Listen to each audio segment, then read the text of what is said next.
여러분, 평소 우리가 하는 사소한 말 한마디에는 우리의 운에 큰 영향을 미치는 힘이 숨어 있습니다. 자신의 평소 말습관이 엉망이라면 들어오던 운도 다시 나갈 수 있다는 것을 명심하셔야 되는데요. 내가 무심코 던진 말 한마디가 우리의 삶에 전반적인 변화를 일으키는 원인이 됩니다. 즉, 작지만 매일 쌓이는 말습관들이 하나 둘 모여 우리에게 운과 성공을 가져다 준다는 것이죠. 얼마 전 왜 그런 말을 했을까 하고 크게 후회한 적이 있습니다. 차라리 말하지 않는 게 나았을 거라고 후회하지만 또 다른 날 분위기에 취해 나도 모르게 나에 관해 많은 말을 하게 되고 또 후회하는 일을 반복하셨던 적이 있으셨을 겁니다. 우리가 인생을 살아가면서 되돌릴 수 없는 것은 말과 시간 그리고 세월입니다. 말을 잘하는 사람이란 목소리가 큰 사람도 아니고 말이 번지르르한 사람도 아닙니다. 말을 잘하는 사람은 말의 품위와 절제가 있는 사람인데요. 입을 잘못 쓰면 화문이 되지만 잘 쓰면 복문이 된다고 합니다. 즉, 입은 화를 불러들이기도 하지만 복도 장만할 수 있다는 의미인데요. 여러분은 평소 어떻게 말하고 계신가요? 아마 좋은 습관도 있고 나쁜 습관도 있으실 겁니다. 중요한 것은 우리가 하는 말이 우리의 운에도 굉장히 큰 영향을 미친다는 사실을 알고 나의 말습관에도 이런 부분이 있음을 알아차리셔야 되는데요. 그것을 구분해 자신의 말습관을 더 좋게 바꾸려고 노력한다면 여러분의 말년운도 더 좋게 바뀌어 불시에 들이닥칠지 모를 그 어떤 불행도 막아줄 것입니다. 그렇다면 말년에 불행하지 않으려면 어떤 말을 조심해야 할까요? 그래서 오늘은 나이가 들수록 조심해야 하는 말에 대해서 말씀드리려고 합니다. 이런 말버릇만 조심하신다면 말년에도 운이 살아나고 편안한 노년을 보내실 수 있으실 겁니다. 말년의 대운을 맞이하는 주인공이 되시길 바라면서 영상 바로 시작하겠습니다. 말년운을 달아나게 만드는 말. 첫 번째는 나의 약점은 절대로 말하지 마세요. 우리는 인생을 살면서 수많은 사람들과 만나고 또 헤어지곤 합니다. 그중 일부와의 관계가 깊어지면서 나 자신의 약점이나 과거의 잘못된 일을 호기롭게 털어놓곤 합니다. 힘들 때 누군가에게 이야기해서 공감이나 위로받고 싶은 마음이 들죠. 말하고 나면 왠지 조금은 속이 후련해진 기분이 들기도 합니다. 하지만 그때뿐이란 것과 왠지 모를 공허함이나 찝찝한 기분을 느낀 적이 있으실 겁니다. 그렇기 때문에 힘든 이야기는 하지 않는 것이 좋습니다. 가까운 사람에게 힘든 이야기도 말하지 못하면 그게 깊이 있는 관계일까, 속 얘기 안 하는 게 친구인가라는 생각이 드실 수 있습니다. 분명한 것은 친구든 지인이든 그들은 결국엔 남이라는 것입니다. 대부분의 사람들은 힘든 이야기나 내 약점을 공유하면 더 깊은 인간관계로 지속된다고 착각을 하며 사는데요. 얼마간은 지속될 수도 있겠지만 관계라는 것은 영속적이지 않기 때문에 결국엔 지나고 보면 거의 대부분의 이런 대화는 자기 자신에게 화살로 돌아옵니다. 또 다른 힘든 상황이 생기게 되면 내 얘기를 들었던 사람은 그것을 근거로 생각하기 마련입니다. 어느 날 말한 나의 힘든 이야기는 듣는 사람에게 나에 대한 편견과 색안경을 씌워주는 것과 같죠. 또 자칫 잘못하면 여러분이 오랫동안 쌓아온 이미지가 무너질 수도 있고 극복하지 못한 과거의 약점은 현재의 더 큰 부담이 될 수 있습니다. 아라비아의 격언을 보면 생활의 지혜가 담겨 있습니다. 적에게 알려서 안 될 일은 친구에게도 알리지 말라. 비밀을 지키면 비밀의 주인이 되지만 비밀을 고백하면 비밀의 노예가 된다. 그리고 평화의 열매는 침묵의 나무에서 열리는 법이다. 여러분, 인생을 살아보니 사람들의 마음이 모두 같지 않다는 것을 깨달았습니다. 나는 위로받고 싶어서 나의 아픔을 이야기하지만 그 이야기가 화살로 돌아와 다시 나의 가슴을 때리는 겁니다. 때로는 아픔, 약점 혹은 실수 등은 그냥 세월 속에 흘려보내는 것이 더 현명할 수 있습니다. 차라리 누군가에게 하소연하고 싶다면 익명이 보장되는 인터넷에서 위로를 받는 것이 낫습니다. 과거의 실수는 묻어두지 말고 그것에서 배워 앞으로의 삶을 더 의미 있고 풍요롭게 만드는 것이 중요합니다. 이것이 바로 우리가 인간관계 속에서 가져야 할 지혜 중 하나입니다. 말려눈을 달아나게 만드는 말 두 번째는 절대 돈 자랑 하지 마세요. 들떠서 생각 없이 했던 돈 자랑으로 말년에 재물복 다 나갑니다. 잘 되면 자랑하고 싶은 마음이 굴뚝 같죠.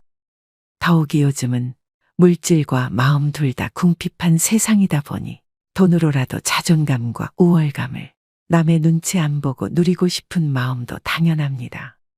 하지만 어떤 상황에서건 먼저 돈에 대한 얘기는 절대로 시작하지 말아야 됩니다. 인간은 다른 사람이 나보다 더 많이 가졌다는 이유만으로도 상처받는 존재입니다. 자칫하면 친구를 잃거나 심지어는 자신의 재물복이 사라지며 재산마저 잃을 위험이 있는데요. 진짜 친구라면 축하를 해줘야 되는 거 아닌가 생각하실 겁니다. 하지만 나와 비슷한 처지라고 생각했던 사람이 갑자기 자신과의 격차가 확 벌어지는 기분이 들면 상대적 박탈감을 느끼게 됩니다. 보통 사람들은 삼성 이재용 회장을 보고 시기질투하진 않습니다. 원래부터 나와의 격차가 말도 안 되게 큰 사람이기 때문입니다.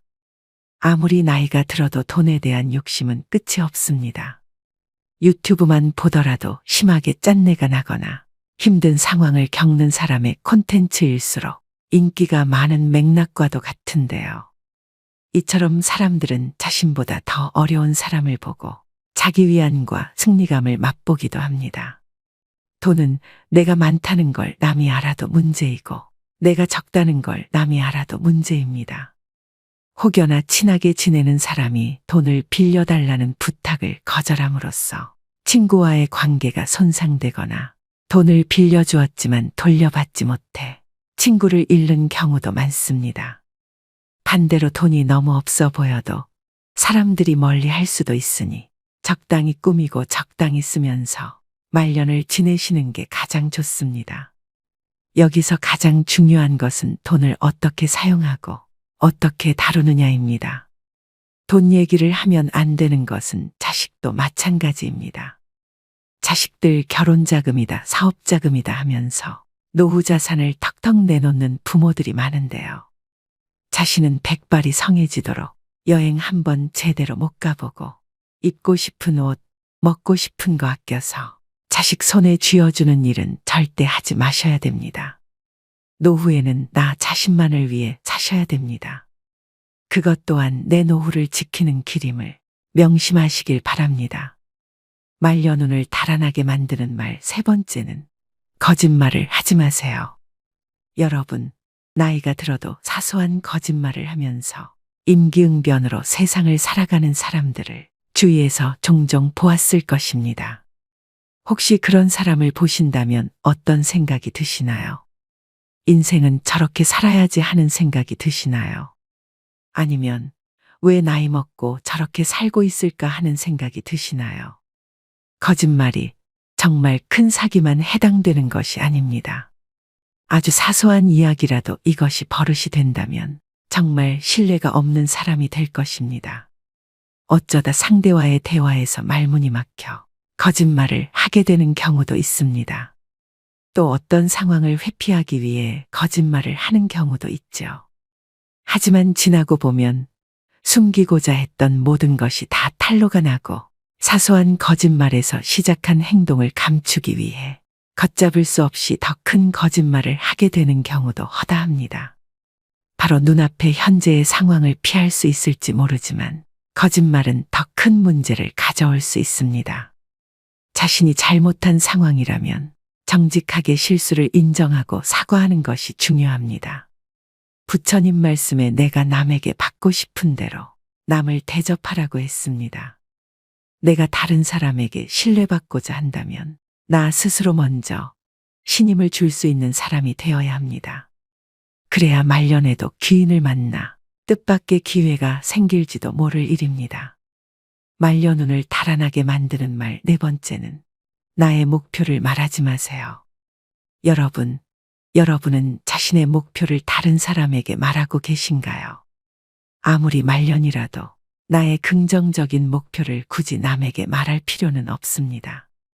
같은 목표를 가진 사람이 아닌 이상 부정적인 반응을 듣기 쉬운데요.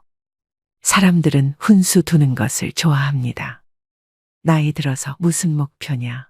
그냥 살던 대로 살지라고 속으로 생각할 수 있습니다. 이처럼 목표를 말하는 것은 훈수 두는 사람들에게 좋은 먹잇감이 되는 것입니다. 또한 여러분이 목표를 이루어도 대부분의 사람들은 질투심을 느낍니다. 사촌이 땅을 사면 배가 아프다는 말이 있듯이 부러워하면서도 시기와 질투를 하게 되는데요. 그래서 그렇게 친하지 않은 사람들에게 목표를 말하는 것은 대체로 좋지 않은 결과를 가져옵니다. 나의 목표를 듣고 진정으로 응원하고 같이 나아갈 수 있는 사람들에게만 여러분의 목표를 나누는 것이 현명합니다. 여러분의 꿈과 목표는 소중하므로 그것을 함부로 다른 사람들에게 말하지 않고 자신의 길을 묵묵히 걸어가는 것이 중요합니다. 노년에 조용히 혼자 그동안 해보지 못한 나만의 버킷리스트를 하나씩 성취하면서 행복을 느끼는 것이 인생 말년의 낙인 것입니다. 성공하고 나서 말해도 늦지 않습니다. 한없이 흔들리는 세상에서 흔들리지 않기 위한 유일한 방법은 눈을 감고 귀를 막고 오감을 고요히 하는 것입니다. 그래야 말년이 편안해집니다. 말년운을 달아나게 만드는 말 다섯 번째는 다른 사람의 단점을 말하지 마세요. 우리는 살면서 남의 이야기를 많이 하고 삽니다. 그리고 남의 약점을 이야기하는 것이 좋은 일이 아니라는 건 누구나 다 알고 있죠. 하지만 우리가 살아가면서 어떻게 남 이야기를 안 하고 살 수 있을까요? 세상 돌아가는 이런저런 이야기를 어떻게 안 하고 살 수 있을까요? 하지만 그럼에도 우리가 남의 이야기를 쉽게 하는 것을 조심해야 합니다. 남을 헐뜯는 사람은 세 사람을 죽인다고 했습니다. 자신을 죽이고 듣는 사람을 죽이고 비난의 당사자를 죽이는 것입니다. 다른 사람들과 누군가에 대한 비난을 같이 하게 되면 그 순간에는 그들이 나와 한편인 듯 느껴지지만 결정적인 순간에는 결국 서로를 의심하게 되는데요. 이로 인해 신뢰가 요구되는 좋은 기회들이 내게 왔을 때 놓치게 될 것입니다.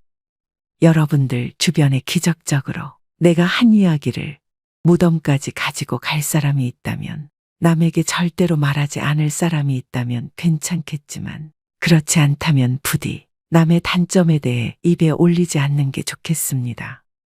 물론 남의 비밀과 사생활은 무엇보다 흥미로울 수 있는 이야기이지만 내가 그것을 이야기하는 재미에 너무 빠진다면 자칫 입이 가벼운 사람으로 오해를 받을 수가 있습니다. 그리하여 내가 어려울 때 곁에 있어줄 사람이 없어질 수 있으니 남의 이야기, 특히 남의 단점을 이야기할 때는 신중을 기하심이 어떨런지요. 말년운을 위해 조심해야 될 말습관 5가지에 대해 말씀드렸는데요. 이처럼 인생을 살아가면서 가장 필요한 지혜 중 하나는 하지 않아도 될 말을 하지 않는 것입니다. 하지 않아도 될 말이 나에게 온 나쁜 운을 더욱 더 나쁘게 만들기 때문인데요. 매사 감사하는 생활을 하고 부정적인 말 습관을 버린다면 없던 운도 달려오기 마련입니다. 그리스 철학자인 소크라테스는 말을 하기 전에 먼저 3가지 체에 걸러보라고 합니다. 첫 번째는 사실인가? 혹시 누구에게 들은 이야기, 소문을 사실인 양 하려고 하지는 않았는가? 두 번째는 선한 말인가? 지금 하려고 하는 이야기가 사실이 아니라면 선한 이야기인가? 세 번째는 필요한 말인가? 지금 하려고 하는 이야기가 사실도 아니고 선한 이야기도 아니라면 꼭 필요한 이야기인가? 신이 말로 세상을 창조했듯이 말에는 엄청난 힘이 숨겨져 있습니다. 마치 식당에서 그 음식을 주문하면 그 음식이 그대로 나오는 것처럼 말하는 모든 내용은 시간의 차이만 있을 뿐 반드시 현실로 나타난다는 것입니다. 우리는 예로부터 이런 말들을 많이 들어왔습니다. 말이 씨가 된다. 말이 첫 시작이다. 말이 곧 인생이다. 감사합니다 라고 말하면 감사한 일이 생기고, 행복하고 즐겁다라고 말하면 정말 행복하고 즐거운 일이 분명 나에게 생긴다는 것입니다. 피부의 상처는 치료하면 새살이 돋고 곧 치료되어 회복되지만, 말의 상처는 오랫동안 가슴 속 깊이 대못질로 박혀 응어리지지요. 남편과 아내, 부모와 자식, 형제자매 그리고 친구 사이에서도 끝없이 발생하는 말의 상처. 그래서 가깝고 사랑하는 사이일수록 말을 조심하고 말을 아끼는 지혜가 필요한 것입니다. 하늘은 스스로 돕는 자를 돕는다고 했습니다. 편안한 말년운을 불러오기 위해서는 준비된 자만이 때에 맞추어 운을 잡을 수 있는데요. 노후에 잘 나가는 사람이 더 잘 나가는 것은 운이 좋아서가 아니라 열심히 노력해서 그 운을 잡는 것입니다. 그렇다면 어떻게 해야 좋은 말년운을 잡을 수가 있을까요? 또 편안한 말년을 보내고 있는 사람들의 비결은 무엇일까요? 말년을 편안하게 보내는 방법 3가지에 대해 말씀드리겠습니다. 첫 번째는 건강의 중요성을 아는 것입니다. 노후를 편안하게 보내는 사람들이 지키는 3가지가 있습니다.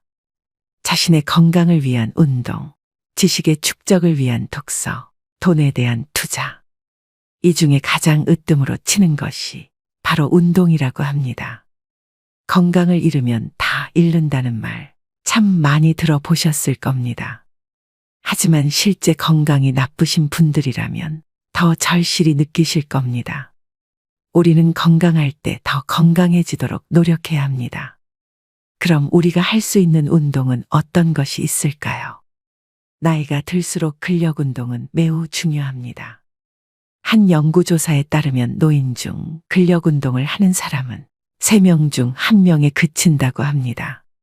노인의 근력 운동은 근육을 부풀리는 것보다는 생활 근력을 유지할 정도로 하는 것이 좋습니다. 근력을 유지하고 향상시키기 위해 노인들에게 권장되는 운동은 걷기인데요. 걷기는 노인들에게 가장 쉽게 시도할 수 있는 운동 중 하나입니다. 이 운동은 중강도의 유산소 신체 활동에 해당하며 근력 향상에 많은 도움을 줍니다. 아침에 일어나서 바로 10분씩 걷기, 점심 식사 후에 산책하기, 저녁 식사 후 가벼운 스트레칭과 함께 걷기 등의 방법으로 걷기 운동을 일상에 자연스럽게 녹여 보시기 바랍니다. 이렇게 하면 건강한 노후를 위한 근력 유지에 큰 도움이 될 것입니다. 하지만 각자의 건강 상태와 체력에 따라 운동의 강도와 방법은 내가 할 수 있는 정도로 조정되어야 합니다. 절대 무리를 해서는 안 됩니다. 두 번째는 노년의 시간을 설계하셔야 됩니다. 나이는 단지 숫자에 불과합니다. 우리는 나이에 따라 다른 경험을 하며 살아갑니다. 그래서 나이는 개인마다 다르게 받아들일 수 있습니다. 노인들에게 노년의 시간은 인생의 마무리가 아닙니다. 새로운 도전과 경험을 시작할 수 있는 좋은 시기입니다. 사회적 활동에 적극적으로 참여할수록 건강한 노년을 보낼 확률이 높아진다는 연구 결과도 있습니다. 노인이 되니 주변에서 무시하는 듯한 태도를 마주할 때도 있습니다. 차별적인 말이나 행동을 듣게 되는 것도 서러운 일입니다. 그렇지만 우리는 본인이 좋아하고 재미있게 할 수 있는 일을 찾으면 마음도 젊어지고 건강에도 좋을 수 있다는 것을 알아야 합니다. 본인이 원하는 것을 찾아가며 인생을 즐기면 노년은 깨달음과 성장을 이루는 소중한 시간이라고 생각되는데요. 요즘은 노인정이나 노인복지관에 참 많은 배울 거리들이 있습니다.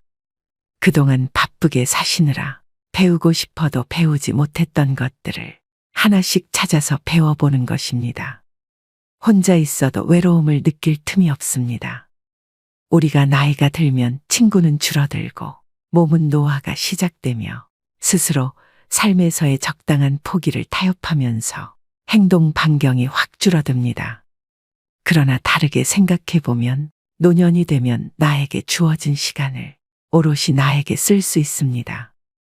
핸드폰 배우기, 사물놀이, 노래 배우기, 악기 다루기, 바느질, 뜨개질 등 내게 맞고 필요한 것들을 찾아 하나씩 도전해 보는 것입니다.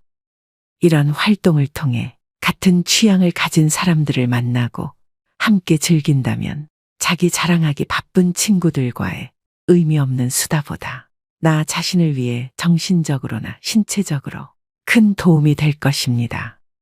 노년기라는 것은 정말 좋은 기회가 찾아온 것이라고 생각하시길 바랍니다. 세 번째는 노인이 되어서도 할 수 있는 일거리를 준비하셔야 됩니다. 노후 준비는 돈을 우선시하면 실패하게 됩니다. 힘이 들어도 꾸준하게 체력을 단련하고 각종 자격증을 준비하거나 일할 수 있는 능력만 갖추어 두면 인생 100세 시대에 걱정할 것이 없습니다. 또 젊어서 고생은 피하시면 안 됩니다. 어려움을 잘 견뎌내는 사람들은 천성적으로 인내력을 타고난 것이 아니라 그저 힘든 일을 묵묵히 참고 견디어낸 것뿐입니다. 노후 대비를 위하여 맑고 깨끗한 정신으로 성실하게 살아가며 올바른 지식과 기술을 습득하고 바른 언행 속에 서두르지 말고 끝까지 실천해 나가면 기적처럼 탄탄한 노후를 즐길 수가 있을 것입니다. 99%의 노력을 하고서도 마지막 1%의 노력이 힘들어서 포기하면 99%의 노력도 무산됩니다. 오늘의 영상 어떠셨나요? 결국 삶을 움직이는 것은 우리의 입과 손인 셈입니다. 성공하는 사람은 무언가를 얻어가는 자세부터 다르다는 것인데요. 언제나 준비만 하다 끝나는 사람들이 있습니다. 행동으로 옮기지 않습니다. 잔걱정이 많아 늘 준비만으로 하루를 허비하지요. 성공을 하려면 일단 실행을 해야 하는데 경우의 수를 따지다 아무것도 하지 않게 됩니다. 언제나 가능성 있는 존재로만 남고 싶어 하는 것입니다. 완벽하게 준비된 모습을 보일 때까지 여러분을 기다려주는 것은 없다는 것을 명심하셔야 됩니다. 인간성이 좋은 사람은 처음엔 손해를 보는 것 같지만 나중에는 반드시 성공합니다. 유능한 사람이라는 말보다는 믿을 수 있는 사람이라는 말을 듣는 사람이 되시길 바랍니다. 양보하고 배려하고 더 겸손하시면 나의 말년복은 저절로 따라오게 되어 있습니다. 욕심을 버리고 100만큼 일하고 80만 바라면 120의 운이 들어온다고 합니다. 원망하는 생활을 하는 사람은 운이 달아나지만 감사하는 생활을 하는 사람은 하늘의 보호를 받아서 하는 일마다 좋은 운을 부르고 행복을 누리게 되는데요. 사람다운 사람, 진짜 사람이 되면 운이 저절로 따라오는 법입니다. 오늘 말씀드린 지혜를 그대로 행하시는 분들은 운이 활짝 열릴 것입니다. 오늘도 노후의 지혜와 함께 해주셔서 감사드립니다. 황금빛으로 무르익어가는 여러분의 지혜로운 인생을 언제나 응원합니다.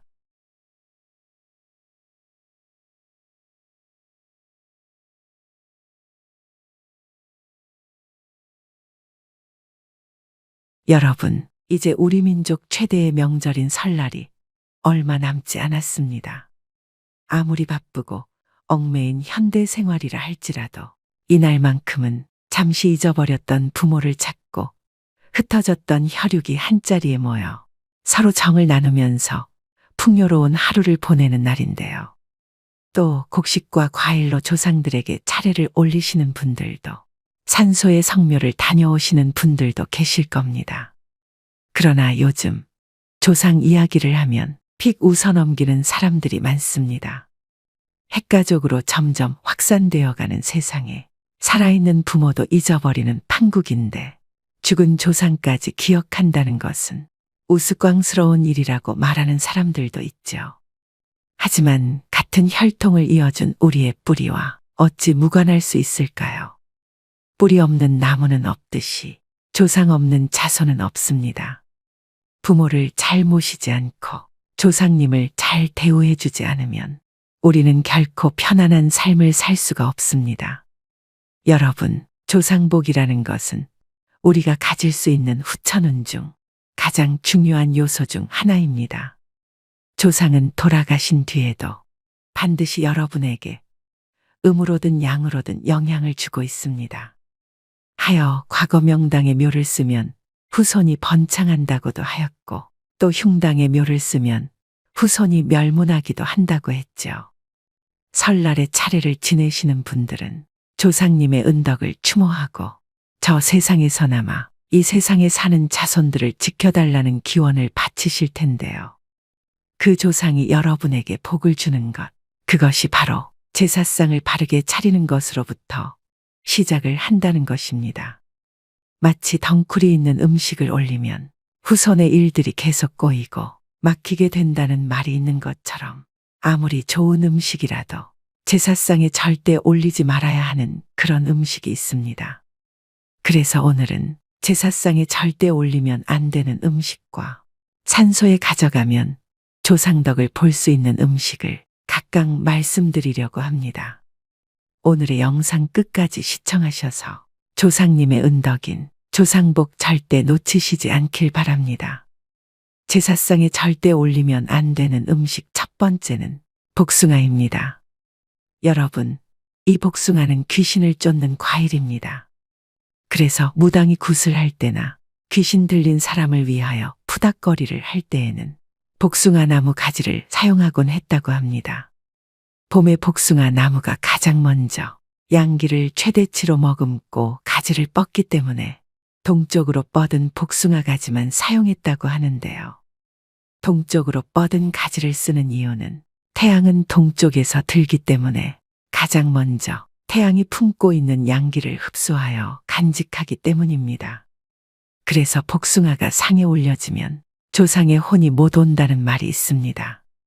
또 털 달린 것은 부정하다고 해서 최고로 좋은 것만 올리는 귀한 상에 합급으로 여겨지는 복숭아를 제사상에 놓지 않는다고 합니다. 과거 우리 고택들 어디에도 집안에 복숭아 나무가 있는 경우는 없었습니다. 또 풍수에서도 복숭아 나무 근처에는 절대 묘를 쓰면 안 된다라고도 말을 하고 있습니다. 조상님들이 여러분을 만나러 올 수가 없고 절대 여러분에게 어떠한 복도 줄 수가 없게 됩니다. 그렇기 때문에 생전에 고인이 아무리 복숭아를 좋아하셨다고 하더라도 절대 제사상에는 복숭아를 올리시면 안 된다는 것을 기억하셔야 됩니다. 제사상에 절대 올리면 안 되는 음식 두 번째는 끝자에 치자가 들어가는 생선입니다. 바다고기 중에서 치자로 끝나는 고기와 어쩌나 기자로 끝나는 고기가 있습니다. 치자로 끝나는 멸치와 꽁치, 갈치 등은 학급 어종으로 분류가 되기 때문에 제사상에는 조상님에 대한 예로 최상의 음식을 대접해야 하기에 쓰이지 않습니다. 그 이유는 대량으로 몰려다니는 생선을 가장 흔하고 천한 생선이라고 여겼기 때문입니다. 또 치자로 끝나는 생선은 가치가 없는 것이라고 하여 이것을 상에 올리면 형제와 가족 간의 불화를 초래할 수 있다고 하는데요. 반면 어와 기자로 끝나는 흰살 생선인 숭어, 민어, 조기 등은 고급 어종으로 여겨 제사상에 주로 사용됩니다. 또 장어나 가물치처럼 비늘이 없는 어종도 부정하다고 여겨 삼가합니다. 이처럼 과거에는 끝자가 어나 기와 같은 생선 중에 비늘이 있고 또 대량으로 잡히지 않는 생선을 최고급으로 여겨 이 생선들을 제사상에 올림으로써 조상을 대우하고 있고 그리워하고 있다는 것을 알려드리려고 했다고 합니다. 제사상에 절대 올리면 안 되는 음식 세 번째는 마늘이나 고추, 파입니다. 여러분, 유교나 불교, 도교 등 동양의 신앙에서는 이 마늘을 음욕을 대표하는 것으로 생각을 합니다. 우리의 단군 신화에서도 마늘은 곰을 사람으로 변화시킬 수도 있는 강력한 약초로 여겨져 왔는데 이는 대표적인 양기의 상징입니다. 그리고 현재도 이 마늘을 먹으면 정력이 강해진다라는 이야기가 있으며 이것 때문에 마늘을 드시는 분들도 많이 계실 텐데요. 이렇게 강한 양기를 품은 음식을 제사 음식에 넣게 되면 음기를 가진 영은 다가올 수가 없게 됩니다. 조상님이 감흥을 하지 않는다는 얘기입니다. 한마디로 여러분의 조상님들을 쫓아버리는 음식이 된다는 것이죠. 고추 역시 마찬가지입니다. 태양초라고도 하며 장례식장에서도 귀신이 다가오지 못하도록 하기 위해서 고춧가루를 듬뿍 풀은 육개장을 먹기도 하는 것인데요. 제가 아는 지인이 어머니 산소를 다녀와서 3개월 뒤에 큰 사고가 나 병원에 입원을 했던 적이 있습니다. 그 후에 또 갑자기 잘 다니던 직장에서 권고사직을 당하게 되었는데요.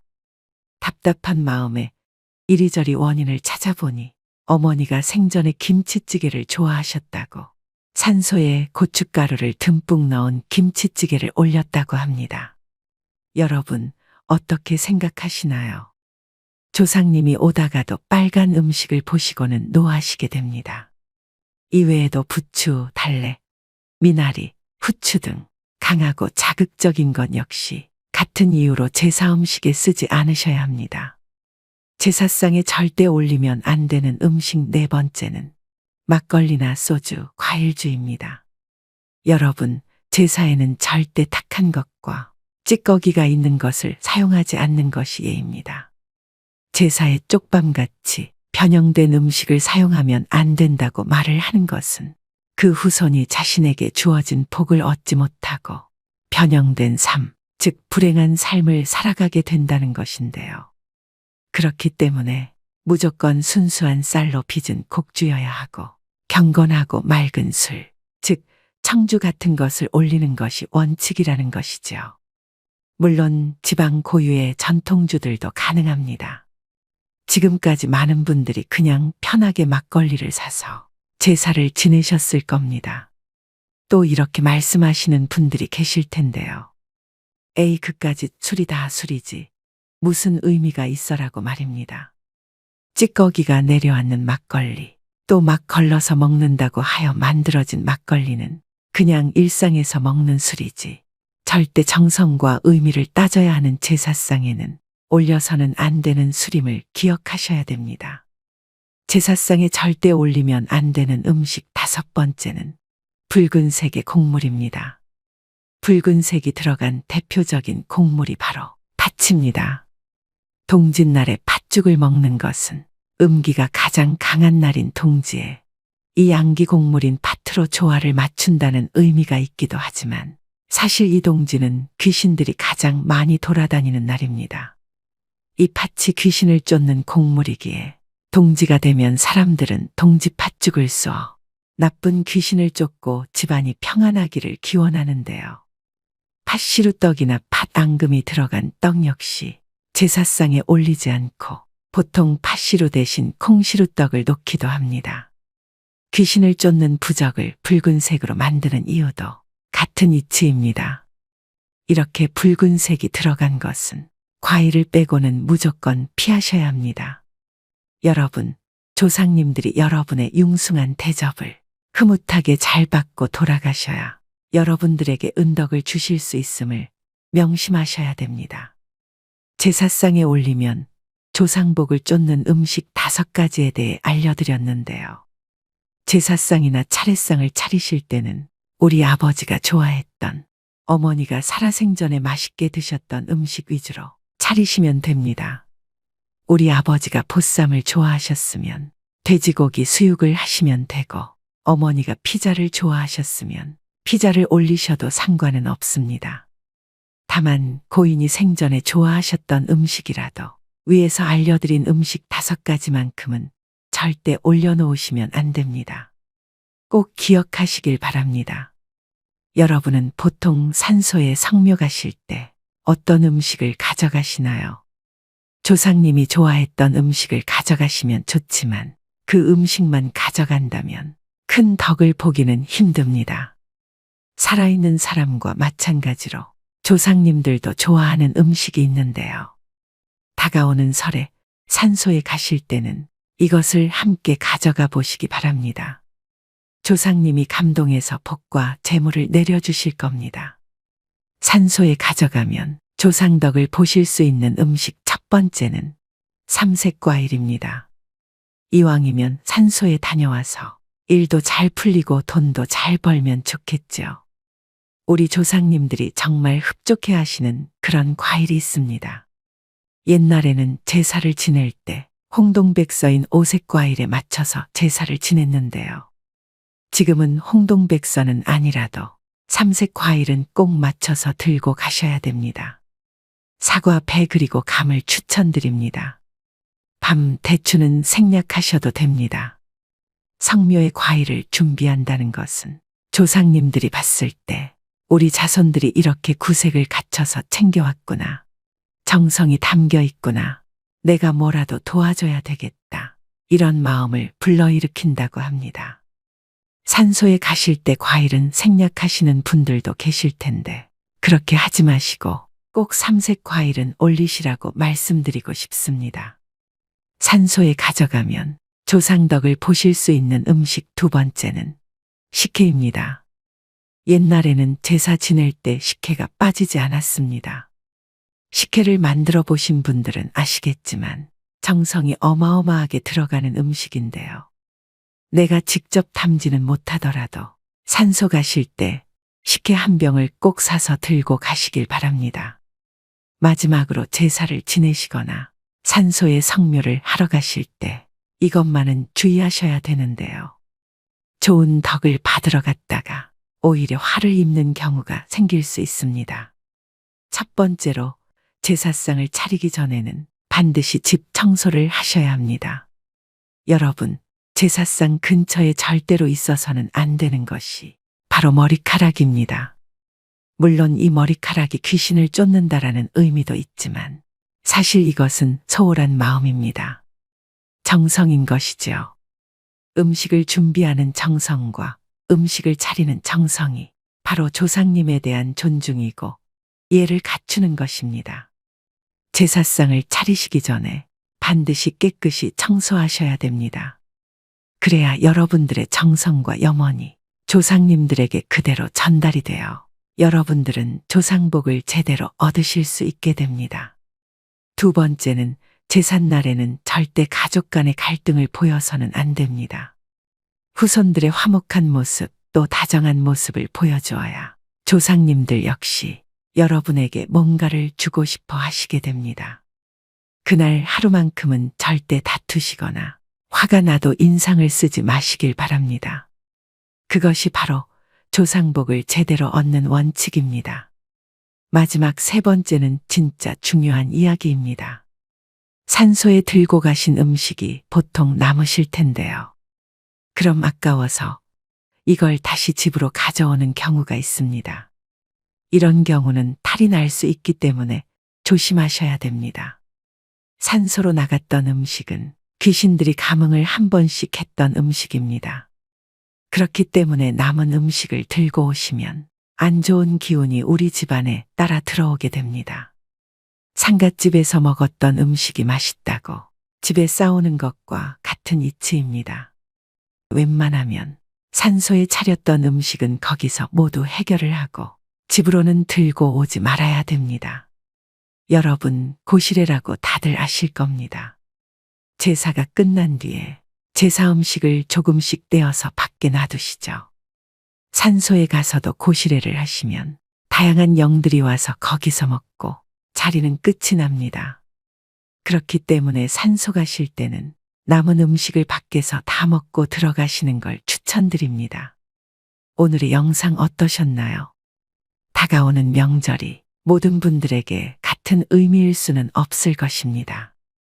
어떤 이들에게는 가족들과 함께하는 즐거운 명절이 될 수도, 또 어떤 이들에게는 외로움과 고독감이 더욱 사무치는 날이 될 수도 있으실 겁니다.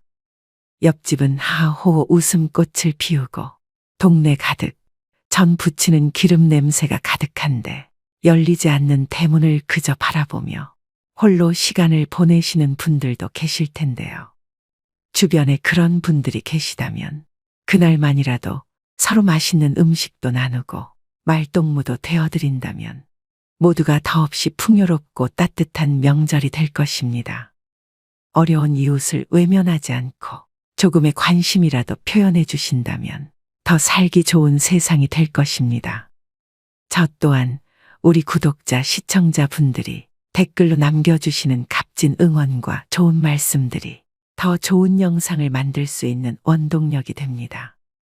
이처럼 타인에게 베푸는 덕은 후에 나의 복으로 분명 돌아올 것입니다.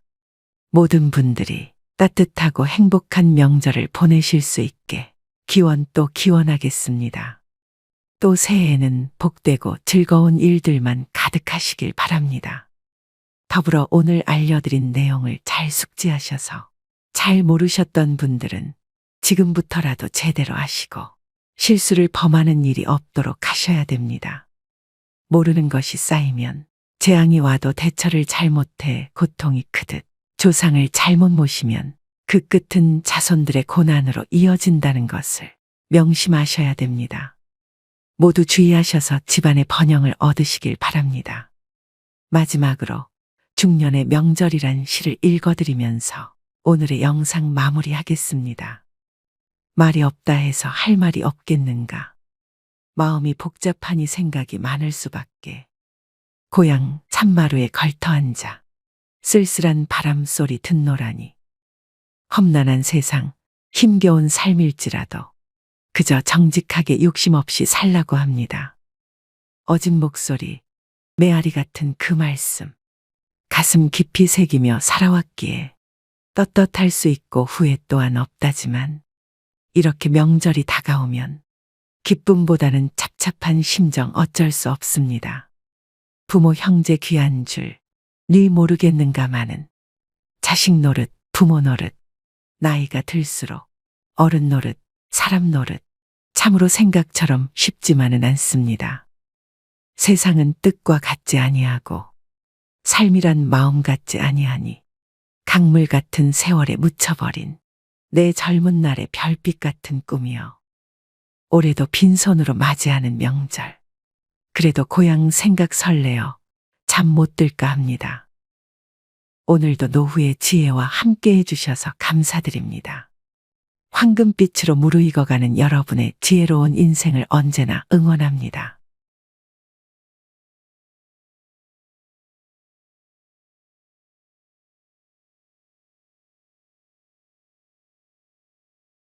여러분, 나이 들수록 점점 빛나는 사람은 무엇이 다를까요? 다음 6가지 문항 중에서 본인에게 해당되는 문항을 선택해 보시기 바랍니다. 첫째, 다양한 거리를 두는 친구 관계를 맺는다. 둘째, 지금의 내 나이를 아끼고 사랑한다. 셋째, 일과 삶 관계에서 내 가치관대로 산다. 넷째, 새로운 것에 대한 호기심이 있다. 다섯째, 머리를 계속 쓰면서 내 건강을 지키려고 노력한다. 여섯째, 노년에 필요한 건강 지식을 습득하고 있다. 이 중에서 모두 해당되시는 분들도 또 몇 가지만 해당되시는 분들도 계실 텐데요. 살다 보면 나도 이제 나이가 들었구나 느껴지는 순간이 있습니다. 나이살 때문에 얇은 옷을 입는 게 부담될 때, 계단을 오를 때마다 숨이 헉헉 차오를 때 등 난데없이 찾아온 신체적 변화가 당혹스럽긴 해도 흐르는 세월 앞에선 속수무책일 뿐입니다. 배우 김혜자님은 이렇게 말합니다. 젊은 사람들은 노년을 안쓰럽게 바라보지만 나이 들어보면 그리 싫지만은 않아요. 아프다가 재밌고 외롭지만 설레죠. 그녀의 말처럼 늙는다는 것은 단순히 심약한 노인으로 끝나는 게 아니라 더 농익은 지혜로 새로운 삶을 찾아 나아가는 여정이 아닐까 싶습니다. 이처럼 세월의 흐름은 누구에게나 찾아오고 시간은 우리를 한 곳에 머무르도록 두지 않습니다. 그런데 나이가 들었다고 관조하며 다 내려놓은 듯 무기력하게 나이 듦을 받아들여야 할까요? 현재의 나이와 상관없이 나이 듦의 가장 중요한 것은 나답게 사는 것이라는 생각이 드는데요. 내가 보낸 오늘 하루가 어땠는지, 오늘의 나는 어제의 나보다 괜찮았는지 살펴보기를 미루지 않는다면 나답게 나이 드는 일도 어려운 일만은 아닐 것입니다. 그래서 오늘은 나답게 나이 드는 즐거움이라는 책을 바탕으로 나이 들수록 점점 빛나는 사람 특징 6가지에 대해 말씀드리겠습니다. 타이베이 의과대학 교수로 30년 넘게 일하며 치매 치료의 최고 권위자인 할머니 의사 류시우즈도 노년에 접어들어 허리 수술, 백내장 수술, 유방암 수술을 받으며 노화를 온몸으로 경험하게 되었습니다. 이후 의사 시절 40년 가까이 노년의학, 특히 치매에 대한 연구를 바탕으로 신체와 정신 건강을 높이고 노화를 늦추는 세심한 가이드를 만들었는데요. 오늘의 영상을 끝까지 시청하셔서 나이 듦의 가치를 깨닫고 하루하루를 귀하게 사는 법을 배우셨으면 좋겠습니다. 구독자 이벤트도 진행하오니 고정 댓글 확인하신 후 신청도 부탁드립니다. 자유롭고 우아한 노년을 위한 할머니 의사의 건강 조언, 인생 조언. 지금 바로 시작하겠습니다. 나이 들수록 점점 빛나는 사람 특징 첫 번째는 자유롭고 독립적인 노후를 보냅니다. 중년 이후 혼자 사는 즐거움. 노인에게 건강하다는 것은 아무런 병에 걸리지 않는 것이 아니라 질병과 잘 공존하는 것입니다. 예컨대 고혈압 등의 만성질환이 악화하지 않게 잘 조절하면서 좋은 신체 컨디션을 유지하는 것처럼 말이죠. 노년에 건강하려면 젊을 때부터 균형 있는 식사와 규칙적인 신체 및 두뇌 운동, 그리고 밤을 새우지 않는 것처럼 몸을 피곤하지 않게 하는 노력이 필요합니다. 고립되지 않도록 느슨하더라도 인간관계를 유지하는 것 또한 필요한데요. 목적이 취미든 봉사활동이든 신앙이든 상관없습니다. 노년층을 대상으로 하는 지방 공공기관이나 지역 대학의 다양한 커리큘럼을 활용하는 것도 추천합니다. 눈높이에 맞는 새로운 공부 주제를 찾을 수 있을 뿐더러 새로운 친구도 사귈 수 있습니다. 나이가 들면 부모님이 안 계시고 형제들은 마찬가지로 늙고 자식은 한창 먹고 살기 바쁘지요. 이때 가장 필요한 사람이 바로 친구입니다. 혼자 살더라도 외롭지 않도록 해주는 존재인데요. 오래된 친구도 좋지만 새로운 친구도 사귀어야 생각의 폭을 넓히고 새로운 시각을 가질 수 있습니다. 태도가 노년의 삶을 결정한다. 일반적으로 나이 든 사람들은 남들이 비교적 늙었다고 생각하는 반면 자신은 비교적 젊게 느끼며 실제 나이보다 수세 살 이상 적다고 생각한다고 하는데요. 영국에서 진행한 장기 노화에 관한 연구에서 평균 연령 66세의 지역 주민 약 6,500명을 대상으로 당신은 자신이 몇 살이라고 생각하나요? 라는 설문을 실시했더니 70%가 자신을 실제 나이보다 최소 3살 정도 젊다고 생각했고 25%가 실제 나이와 비슷하다고 생각했습니다. 놀라운 점은 스스로 늙었다고 생각하는 사람의 사망률이 41% 높았고 심혈관 질환의 발병률도 높다는 사실을 발견했습니다. 이것으로 볼 때 스스로 젊다고 생각하는 것은 기분을 좋게 만들 뿐만 아니라 향후 사망률도 감소시킬 것으로 예상할 수 있는데요. 이러한 사람들은 강인한 성격과 자신감으로 노년의 삶에 당당히 직면하고 평소에도 자신과 마찬가지로 스스로 젊다고 생각하는 사람들과 주로 어울릴 가능성이 큽니다. 누구에게나 장수의 기회가 주어지는 것이 아니기에 늙을 때까지 살 수 있다는 자체가 행복이라 할 수 있습니다. 나이가 들면 비록 외모가 바뀌고 체력이 약해지고 만성질환에 걸리고 친구들이 하나둘 떠나가지만 동시에 인생의 경험과 지혜가 풍부해지고 새로운 것을 배우거나 제2의 인생을 펼칠 수 있습니다. 노년도 계속해서 성장해가는 과정입니다. 인생은 봄에 밭을 갈고 여름에 작물을 심고 가을에 수확하고 겨울에 저장하는 사계절과 같습니다. 젊은 시절에 노력해서 일구어온 것들을 나이가 들면서 축적하는 것이지요. 무병장수만을 꿈꾸기보다 병에 걸리면 적극적으로 치료하고 병에 걸리지 않았으면 건강한 생활 습관을 유지하면서 최상의 컨디션으로 활기차게 살아가면 됩니다. 따라서 젊을 때 노년을 긍정적으로 생각한다면 저절로 늘 성장하고 건강하며 활기찬 노년의 길로 접어들게 될 것이고 부정적으로 생각한다면 원치 않는 결과를 초래할 것입니다. 결국 여러분이 노년의 삶을 보는 태도가 여러분 노년을 결정한다고 할 수 있습니다. 나이 들수록 점점 빛나는 사람 특징 두 번째는 일과 삶 관계에서 편안함을 찾습니다. 매일 실천하는 6가지 루틴. 잠들기 전 항상 컴퓨터 파일을 열어 매일 해야 하는 6가지 항목이 적힌 리스트에 한두 마디 메모를 적어 넣은 뒤 편안하게 잠자리에 들곤 합니다. 6가지 항목은 운동하기, 지식 쌓기, 나를 사랑하기, 남을 돕기, 해야 할 일 하기, 그리고 감사하기입니다. 운동하기는 최소 40분 걷기, 지식 쌓기는 주로 책을 읽는 것으로 대체합니다. 이로써 몸과 두뇌를 건강하게 만들 수 있다는 만족감이 듭니다. 나를 사랑하기는 맛있는 것 먹기로, 남을 돕기는 칭찬하기로 실천합니다. 이 두 가지는 대인관계에서 윤활제 같은 역할을 합니다. 마지막으로 감사하기는 대중교통에서 자리를 양보받을 때 실천합니다. 은퇴란 직장에서 은퇴한 것을 뜻하는 것이지 삶을 은퇴한 것이 아닙니다. 때문에 저절로 눈이 떠질 때까지 늘어지게 자고 되는 대로 불규칙적으로 사는 것이 아니라 자신의 리듬에 맞는 건강한 삶을 새로 계획해야 합니다. 6가지 항목 중 내가 가장 중요하게 생각하는 것은 감사하기입니다. 인생을 살아가면서 종종 일이 뜻대로 되지 않거나 꼴 보기 싫은 사람을 마주치게 되는데 이럴 때 생기는 부정적인 감정을 스스로 증폭시켜 오히려 세상의 다른 아름다움을 못 보고 지나치는 경우가 있습니다. 매 순간 긍정적인 면을 보고 긍정적으로 생각하는 습관을 기른다면 감사하는 마음이 자연스레 생겨납니다. 기다려야 할 때와 기다리지 말아야 할 때.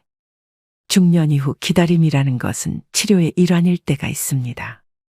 가끔은 아무것도 하지 않고 기다리기만 하는 것이 치료의 한 방법일 때가 있는데 바로 관찰입니다.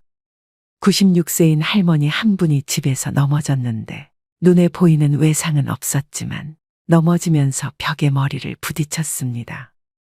가족들이 응급실로 모셔와 뇌 CT를 찍어보니 1.7cm 두께의 경내막 가출혈이 보였고 의료진은 당일 발생한 출혈이 아니라 이미 한동안 출혈이 있었다고 판단했습니다. 가족들은 어머니가 이미 연세가 많은 데다 수술하려면 전신 마취를 해야 하는 점을 걱정하면서 일단 지켜보고 외래 진료를 통해 추적 검사를 하는 방향으로 결정했습니다. 2달 후 다시 CT 검사를 해보니 출혈이 모두 사라진 것이 발견됐습니다. 이처럼 기다림은 병을 진단할 때도 중요한 역할을 하며 병증이 명확하지 않을 때 더욱 지켜볼 필요가 있습니다. 예를 들어 파킨슨병 환자들은 처음에는 다른 증상 없이 단지 걷는 속도가 조금 느려집니다. 걸음이 느려지는 이유는 다양한데 나이가 들면서 관절이나 척추에 질환이 생겼을 수도 있습니다. 이처럼 기다려야 할 때 차분하게 기다리는 건 그리 어렵지 않습니다. 다만 기다리지 말아야 할 때를 알아채고 곧바로 행동을 취하는 것이 어렵습니다. 그러나 기다리든 기다리지 않든 그 선택에 대한 책임을 남에게 돌리지 말아야 합니다. 경험을 통해 배우고 자신에게 알려줘야 합니다. 나이 들수록 점점 빛나는 사람 특징 3번째는 새로운 것에 대해 호기심을 갖습니다. 인생은 언제나 도전이 필요해. 2017년 7월 애플에서 매년 개최하는 세계 개발자 회의에 노년의 한 일본인 여성이 등장해 시선을 끌었습니다. 애플의 팀 쿡 CEO가 직접 인터뷰에 나서 전 세계적으로 화제가 된 이 여성의 이름은 와카미야 마사코. 당시 만 82세였던 그녀는 세계 최고령 앱 개발자이자 노인들의 스티브 잡스로 세상에 소개됩니다. 마사코는 노인들도 즐길 수 있는 스마트폰 게임이 있었으면 좋겠다는 생각을 하게 됐고 그런 걸 대신 만들어줄 사람이 없으니 자신이 해보자 마음먹었습니다. 그리고 6개월간 코딩을 공부하며 노인들을 위한 스마트폰 게임의 피나단을 출시했습니다. 환갑에 처음으로 컴퓨터를 구입할 정도로 컴퓨터와 무관한 삶을 살았던 그녀가 전 세계가 주목한 앱 개발자가 된 것입니다. 그녀는 아이패드로 고전 악기 연주를 배우고 엑셀로 자신만의 액세서리를 디자인하며 페이스북으로 친구를 사귀고 구글 번역기를 들고 자유여행을 떠나는 등 우리가 상상하는 노년의 삶과는 많이 다르게 삽니다. 그 비결은 무엇일까요? 바로 왕성한 호기심으로 무장하고 하고 싶은 일을 찾아서 뛰어드는 것입니다. 그녀는 흥미있는 일이나 해보고 싶은 일을 발견하고도 이 나이에 시작한들 사람들이 비웃으면 어쩌지 하는 식으로 자기 의지 이외의 요인 때문에 주저하고 포기하는 사람들이 안타깝다고 말합니다. 그녀는 꼭 잘해야 할 필요 없다고, 그런 생각을 버리고 어떻게든 한 발 앞으로 나아가 보라고, 몇 살이 되었든 누구나 스타트라인에 설 수 있다고 말합니다. 서두르지 않고 느긋하게 자신에게 소소한 즐거움을 주는 일을 하나씩 추구하다 보면 나이와 상관없이 자신의 삶을 조금씩 윤택하게 바꿀 수 있다고 말입니다. 나이 들수록 점점 빛나는 사람 특징 네 번째는 건강하고 재미있게 삽니다. 여행이 심장 건강에 좋은 이유. 여행을 가서 매일 걷는 것도 아주 좋은 운동이 됩니다. 45세에서 64세의 심장 질환이 없는 여성 749명을 대상으로 20년간의 추적 조사를 진행했는데 휴가를 자주 가지 않는 것도 심근경색의 위험인자 중 하나로 밝혀졌는데요. 이는 특히 가정주부에게서 가장 뚜렷하게 나타났습니다. 6년마다 혹은 6년 이상의 간격으로 휴가를 가는 가정주부가 심근경색에 걸릴 확률이 매년 최소 2번 이상 휴가를 가는 사람의 2배로 나타났습니다. 이외에도 심혈관 위험인자를 가진 남성 13,000명을 대상으로 추적 조사를 진행한 결과 9년 뒤 휴가를 자주 가는 사람이 심혈관 질환으로 사망할 확률이 휴가를 자주 가지 않는 사람보다 무려 29%가 낮다는 사실이 밝혀졌습니다. 이처럼 연구진은 휴가가 스트레스를 해소해 심장병으로 인해 사망할 위험을 낮춰준다고 추정했습니다. 여행은 단지 아름다운 풍경을 즐기는 것만이 아니라 알게 모르게 다리 힘을 길러주고 머리도 계속 쓰게 하며 심혈관 질환 위험을 낮춰주는 역할을 합니다. 시간, 체력 그리고 경제력, 이 3박자가 맞아떨어진다면 가능한 여행을 많이 하라고 권하고 싶습니다. 몸과 머리는 바쁘게, 마음은 편안하게, 노년층에게 있어 많은 돈이 들지 않고 언제 어디서든 혼자서 할 수 있는 운동이 바로 걷기인데요. 체력이 좋을 때는 친구들과 등산을 하거나 혼자 조깅을 하고 점차 나이가 들면 언덕길, 공원 오솔길을 걷습니다. 비가 올 때, 너무 춥거나 더울 때는 대형 쇼핑몰 같은 곳을 거닐어도 좋습니다. 매일 전통시장을 들르는 것도 좋은 방법입니다. 무엇이든 꾸준하게 걷기만 한다면 건강에 큰 도움이 됩니다.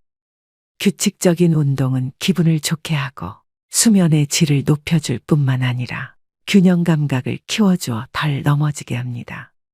고혈압, 당뇨병, 유방암, 치매 등 만성질환에 걸릴 확률 및 사망률을 낮춰주는 것은 물론이죠. 신체 활동을 거의 하지 않는 사람이 하루 15분이라도 꾸준히 운동하면 사망률이 14% 낮아져 수명 또한 3년 늘어나는 것으로 나타났습니다. 구체적으로 어떤 운동을 하면 좋을지 모르겠다는 사람들이 있는데요. 사실 저마다의 취향과 편의성, 그리고 경제력에 따라 자신에게 가장 적합한 운동을 선택하면 됩니다.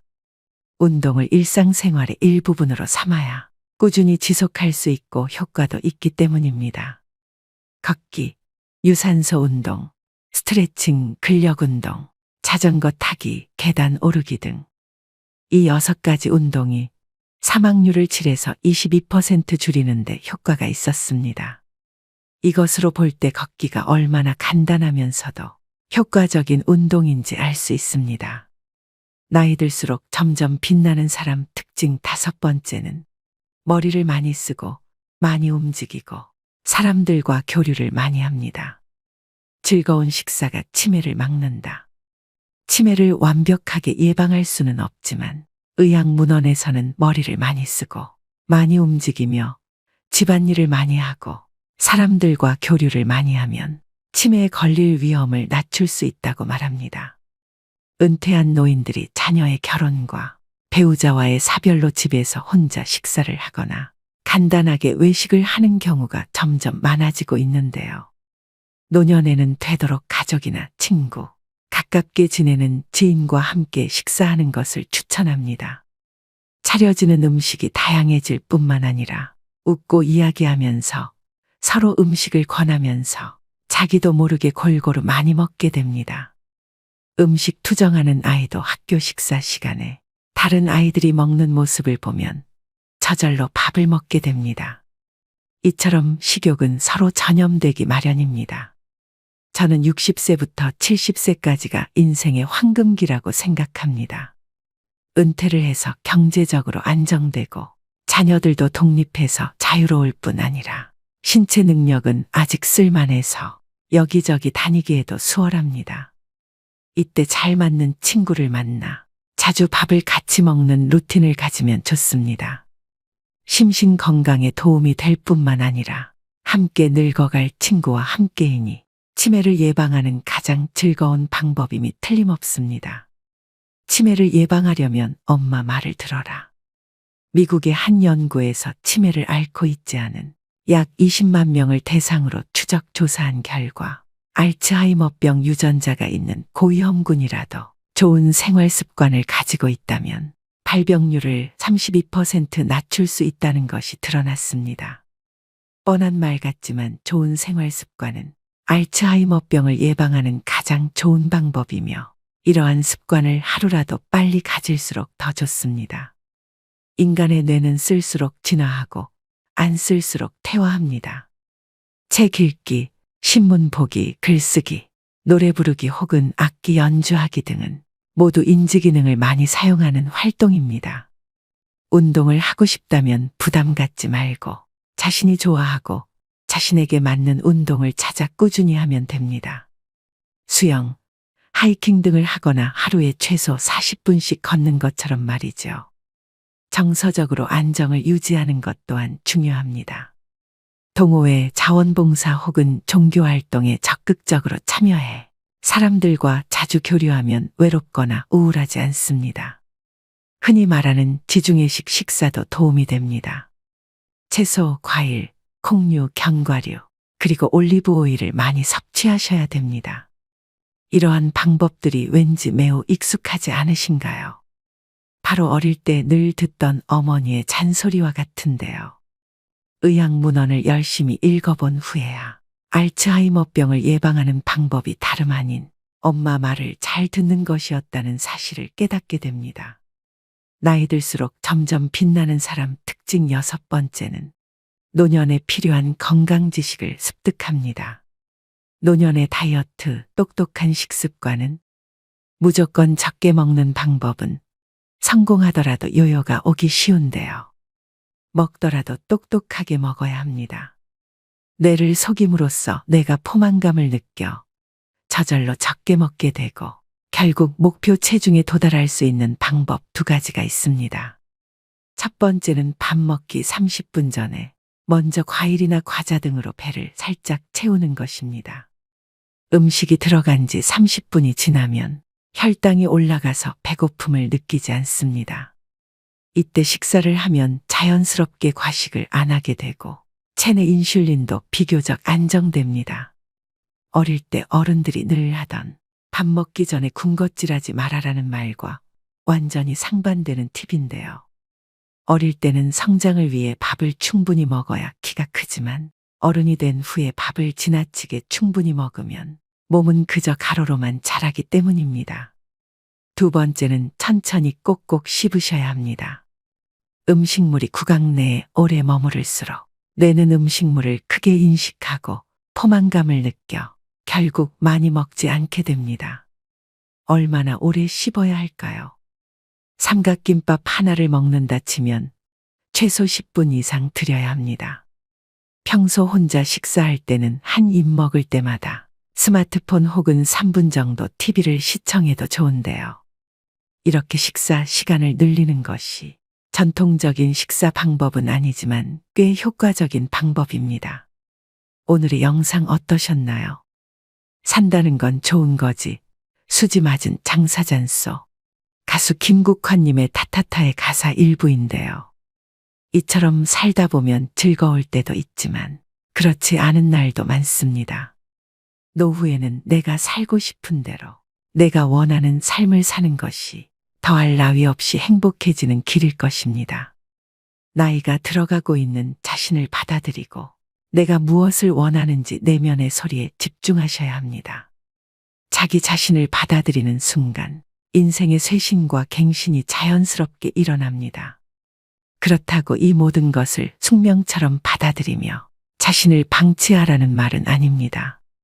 그냥 있는 그대로의 나로 살아가되 자신에게 내재된 미를 발견해내고 그 나이에 맞는 고유한 매력을 하나하나 찾아간다면 나이 듦을 좀 더 편안하게 받아들일 수 있습니다. 계속해서 나다움을 찾고 소소하지만 즐거운 것들을 해나가며 나다운 삶을 그려가는 일은 노년기에 가장 중요한 일입니다. 그때야 비로소 진짜 나를 마주할 수 있고 지혜롭게 나이 들 수 있기 때문인데요. 가끔은 세월의 흐름 속에서 달라져 가는 나의 몸과 마음이 조금은 원망스러울 때도 있겠지만 지금의 변화를 즐겁게 받아들여 보는 건 어떨까요? 지금의 나와 사이좋게 지내며 함께 걸어갈 때 더 자유로운 삶을 살 수 있을 테니 말입니다. 오늘도 노후의 지혜와 함께 해주셔서 감사드립니다. 황금빛으로 무르익어가는 여러분의 지혜로운 인생을 언제나 응원합니다.